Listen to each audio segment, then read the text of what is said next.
عبروا عن استيائهم من غلاء الأسعار. المزيد مع توفيق أمير ضيف الله وليليا داود. الشيء اللي راهو موجود اليوم في السوق أن السعر راه هابط بالنسبة للسنوات الماضية، 20,000 25,000 30. هو تصريح سابق لوزير الفلاحة استبشر به أصحاب الدخل المحدود خيرا، حلم اقتناء كبش العيد بسعر مقبول يراود الجميع، لكن مع افتتاح أولى نقاط البيع التابعة للدولة والتي تعرض رؤوس الماشية الواقع عكس الوعود، فسقف الأسعار حدد من 36,000 إلى 58,000 دينار جزائري. بالنسبة للعيد الأضحى 2016 تتراوح ما بين 36,000 دينار جزائري إلى غاية 58,000، يعني 5,800,000. هذا كما نقولوا أقصى سعر. جولة خاطفة لنقاط البيع التابعة للدولة شكلت صدمة للبعض، فالأسعار المعروضة بها الأضاحي لا تختلف كثيرا عن تلك التي يعتمدها الموالون. الأسعار ليست في متناول الجميع رغم تصريحات المسؤولين التطمينية. بلاش معنا الوزير يقول باللي كان لي فري معقولين، 2 ملايين عيد 3 ملايين عيد، جينا لهنا راه غير 58 52 55، ما فهمنا والو. الزوالي وين راح؟ سمعنا هذا الوزير يقول لك من 2.5 حتى ل5، وين راهم 2.5 هذه؟ ولاقي هضره تاع فم كاين 2.5. الزوالي يعيد ولا هما يعيدوا والزوالي ما يعيدش. جمال موظف جاء إلى نقطة البيع التابعة للدولة أملا في اقتناء كبش العيد بسعر معقول تماشيا وتصريحات وزير الفلاحة، لكن المعني تفاجأ بأسعارها نفسها المطبقة من قبل السماسرة. مانيش راضي على الأسعار هذه، الأسعار عالية طالعة بزاف. هذا الكبش هذايا 55 بالك ما يلحقش 45 ولا. فوضى سوق أسعار الأضاحي، سيناريو يتكرر سنويا رغم ترسانة الإجراءات، فأين الخلل يتساءل المواطن. أسعار الأضاحي في بعض المناطق. المزيد في هذا التقرير لحميد عودي وشبكة مراسلينا. أسبوعان قبل حلول عيد الأضحى، أسعار منخفضة وفي متناول الجميع في أسواق غليظان، الجلفة والصيف، والموالون مستاءون من انخفاض هامش الربح أو حتى انعدامه في أغلب الأحيان. الشعير ما كانش، النخالة 300,000، الكوسان طيارة 450,000. واش انت كيفاش لك؟ واللي رفض باش يكتمبر لي امبارح هذول يروحوا. راني حاير فيه خويا، كلاولي واحد 50 مليون، بعت ما جملتش حتى حق الماكله. عندي فراج نشوف الدولار راهي مش مدعمتنا طول خويا. سمعت والله حاجه تاع 5 ملايين رانا نبيعوا فيها ب 2400. ففي ولاية غليظان تراجعت أسعار الأضحية ب10,000 دينار مقارنة بعيد الأضحى للعام الماضي. طيب بالك مليون على عام الأول. الشعير غالي، هيدي 400,000 ومكاش. القمرك 15,000، غير تدخلوا وتخرجوا لي ب 50,000. 4 ملايين ورجع الرول. والماكله زادت والخروف انقص. كانوا يقولوها المرض في المال وخلى الامور تراكمت على الفلاحه السنه يغبن. نفس الشيء بالنسبة للجلفاء، أين يقبل المواطنون بكثرة على شراء أضاحيهن دامت أسعار منخفضة، لكن سجل العكس بولاية الصيف. السومة راهي شابة العام هذا بالنسبة للعام اللي فات، راهي شابة بزاف. إن شاء الله حنا نتمناو أنه المواطن الفقير واللي ما عندوش واللي مش قادر ان شاء الله يوصل. الحمد لله العياده راهي خفيفه رخيصه، ماهيش غاليه ولا ماشي كيما العام اللي فات. شغل العام اللي فات والعام هذايا مليحه يا خويا. ارواحوا يا الزوالي قال لك الزوله العام يعيد، العام اللي فات ما صعد العام يعيد ان شاء الله. أسعار في متناول الجميع حسب ما يسجل في الأسواق، ما ينذر بعيد بأقل التكاليف. ديالهم مع هذا الدخول ما نطولش عليكم، خلونا نروح نسقسوهم ونشوفوا وراهم. تابعوا معنا.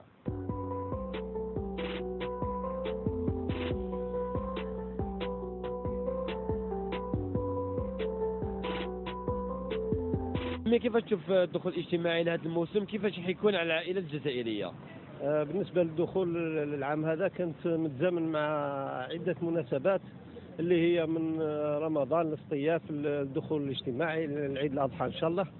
اذا ممكن العائله المتوسطه ما تلحقش على المصاريف اليوميه نتاعها. يكون شويه صعوبه في يكون دخول ساخن، دخول اجتماعي ساخن. الدخول الاجتماعي ساخن. نعم. كيف صح ما كاش كيف كان انت امبير عنده 4 دراري ولا 5 ولا 3 ولا 2. عن بالك دوك الطفل الواحد المصروف تاعو يسمح في حاجه سي ديفيسيل، صعيبه بزاف يا اخو، صعيبه بزاف يسمح في حاجه. وراك تعرف دوك نعطيك مثال، الا الدخول المدرسي هكذا العيد الكبير، راك تعرف الناس ما ترحم يا اخو، الناس ما ترحم، ما يديرش هذه الناس ما ترحم يا اخو. الكبش راهو يدير 5 ملايين وكاين يسمحوا في العيد، فهمني كي تشوف رايحين يسمحوا سي با بوسيبل. فهمت الصيف المدارس والعيد كيفاش راه الناس تشوف ديجا الصالير تاع الجزائر وكيف يلحق مسكين الله وكيفاش راح يعيش. والله المسكين يبدا اي والله ساكن غالب فهمني كيفاش تما جاتهم الصيف يروحوا فاكونس ومن بعد جات المدارس باش يعني فريمون كيما يقول كل واحد يشوفوا على اولادهم ومن بعد يجي العيد هما مطول العيد ما راه قريب يا سبحان الله. مي سي با بوسيبل راح يسمحوا في العيد صار رسميا. تكون اعوام مثاليه، تكون مصاريف الدخل لو الاخص ثاني اللي كما قلت لك ذات الدخول المحدود، العائله ذات الدخول المحدود هكا تلقى عنده 6 7 دراري كيفاش راح كامل رايحين يقراو المسجد ولا كيفاش راح يوفق بيناتهم، ما يقدرش، صعيبه بزاف. كيفاش تشوف يكون الدخول الاجتماعي لهذا الموسم على العائلات الجزائريه؟ الموسم هذا الاجتماعي الدخول المدرسي والعيد الكبير يكون فيه شويه ضغط على الاسر اللي عندهم اللي عندهم الاولاد بزاف، اللي عنده 5 دراري و6 دراري و10 دراري ما عندوش كيفاش ما كاين ما تكفيش الشهريه تاعو.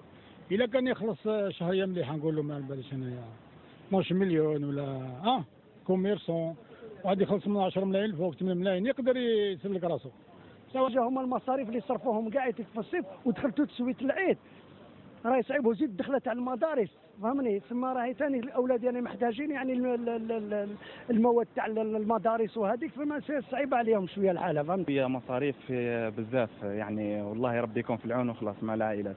احنا نتمنوا انه ان شاء الله يا ربي العمله تاعنا مواط ترتفع شويه، على الاقل يولي شويه الدينار عنده يسوى شويه، تولي تقدر العائلات الجزائريه انها مصاريف قليله تغطي هذه الاعياد وهذه لي فاكونس. يا خويا واش نقول لك، الله يكون في العون سورتو لي بير فامي. فور اكزومبل عندنا ذاك رمضان وما كملنا رمضان ومن بعد دخلنا في لي فاكونس مصاريف تاع لي فاكونس ومن بعد خلص الفاكونس انا داخلين في العيد ودخلت عليكم ولا باي قليله. انا عايشين برحمه ربي يا خويا، ما فهمناش كاع وين رايحين واش كيفاش المصاريف. الله يكون في لي بير فامي، الله يكون ربي يكون معاهم. كيما باغ اكزومبل كيما انا جو سوي بير فامي. سا ديبون كل واحد كيفاش يدير حساباته باش يوفر كل المصاريف هذه لكل حاجه. اللي يسمحوا في حاجه يسمح في العيد ولا يروح الاستدانه، لازم يتخلى شويه باش يوفر كل الامكانيات تاعو واش راه معول يدير.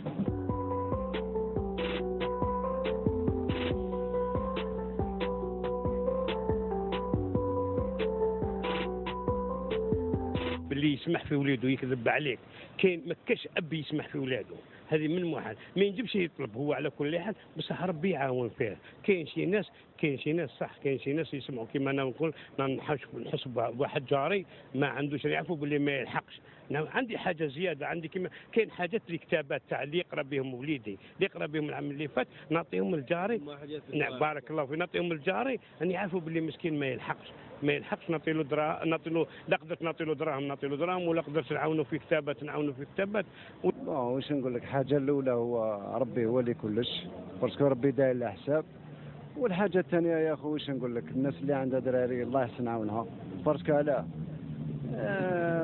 المعيشه في الجزائر ولات صعيبه. راك تعرف مع الدينار تاعنا هبط والاورو طلع، وانسان سيرتو اللي عنده دراري يا اخو سي ديفيسيل. باسكو نزيد نقول لك نقطه حساسه بزاف. دير في بالك باللي لي فامي الجيريان برس كاع لي فامي الجيريان راهم عايشين بالفاسيليتي يا اخو، راهم عايشين بالفاسيليتي. كاين يروح يسلف، كاين يروح لاباس به ينجم يروح يشري ويدير، كاين كل واحد كيفاش مسكين يسلك راسو. سورتو العيد ودخلت عليه كل هذوما بزاف في القدره الشرائيه اللي راهم فيها، ما يقدرش يشري الكبش ويكسي ولادو ويشري لهم لي زافير تاع المدرسه كامل. بلي يسمع فيكش حاجه ولا يروح للاستدانه؟ يا يسمح في الكبش، لان الدراري ما يقدرش ما يشريلهمش لي زافير تاعهم اوبليغاتوار يا اخي. يسمح في الكبش والا يروح يدي واللي يصرى له الضغط يزير يسلف عند صحابه. كاين الناس اللي ما كيسلفوا لهمش. موسم هذا تاع صيفي وزيد الدخلات على المسجد ويقابلوا ثاني العيد الاضحى المبارك، يعني اللي عنده الدراري وكل شيء يجيه كل شيء يحس. يرتب يسلف ولا كل واحد ينحي حاجه من هاد الحوايج؟ دوك كل واحد على مقدوره. كاين العيد هذا الاضحى المبارك اللي ما يشوفش لولادهم يلبسوا تاع العيد صغير، العيد الاضحى يشروا لهم الكباش. كاين اللي يشروا لهم في العيد يشروا لهم الحوايج، يشروا لهم الادوات المدرسيه. صافي المصاريف هي فيها يعني لازم يكونوا يرتبوا روحهم، يعرفوا كيفاش يصرفوا، يعرفوا كيفاش يمشوا، كل واحد ومقدوره، يعرفوا كيفاش يصرفوا، كيفاش يطلعوا حساباتهم. ما يقول لك باش ترتب الاحوال ديالها وترتب هذا الاخر على المواسم اللي راهي جايه وكذا. فهمت، ربي يعطينا الصبر ويعطيهم الصبر، باسكو ماشي سهله اخويا، والله ما هي سهله. تسماتك كما يقول حتى يعني الشيء راه غالي، وفهمني كيفاش تساوم حاجه الاخر بزاف غالي عليهم وماشي سهله، والله ما هي سهله. هنا من الاحسن نشوف فيهم يسمحوا في صوالح هكا تكون كيما نقولوا حنا زايده هكا، يسمحوا فيها باش يقدروا يضحوا، بيسك فرحه العيد راهي وحدها، بيسك مع الدراري الصغار يا اخي، لي بيبي والدراري لازم الواحد يضحي. كل واحد وظروفه كيفاش. حنا انا نعرفوا باللي هكا شويه دوك تبدا ترتفع اسعار الكباش ولا كيفاش تسمح خاطر العيد سنه ودخلت عليه كل لازم ولادك دخلهم يقراو. انت كيفاش دير في هذا الدخول هذا؟ روح بالعقل، واش راح دير؟ انا عايشين كاع برحمه ربي يا خويا، في البلاد هذه انا عايشين برحمه ربي، ربي ما تكفي وتسلف دوكا شكون راح يسلف لك؟ تسلف وما كانش يا اخي. واش نقول لك، دوكا كل شيء غادي مع الدخلات على الدخول المدرسي وزيد العيد راه جاي على الابواب. الله يكون معاهم، يعني كل شيء زاد، كل شيء غالي تمتعنا ربي معاه على كل حال. وهذه هي كما يقولوا مصروف، كاين مصروف كما يقولوا تاع العيد الكبير، ومن بعد من العيد الكبير دخلت عليه كل، وكاين نسيدوا من بعد العيد يسمى شغل، وكاين اللي ما يصور، كاين اللي يخدم، كاين اللي ماشي يخدم، كاين اللي يصور في الثمنين، ما هي على كل حال ربي معاه، زوالي دائما ربي معاه.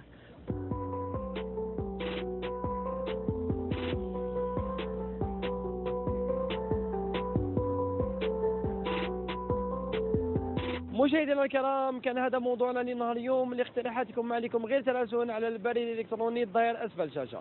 لما بالغين نقول لكم بقوا في البرنامج صالح جدا، ونتلاقاو غدوه ان شاء الله في موضوع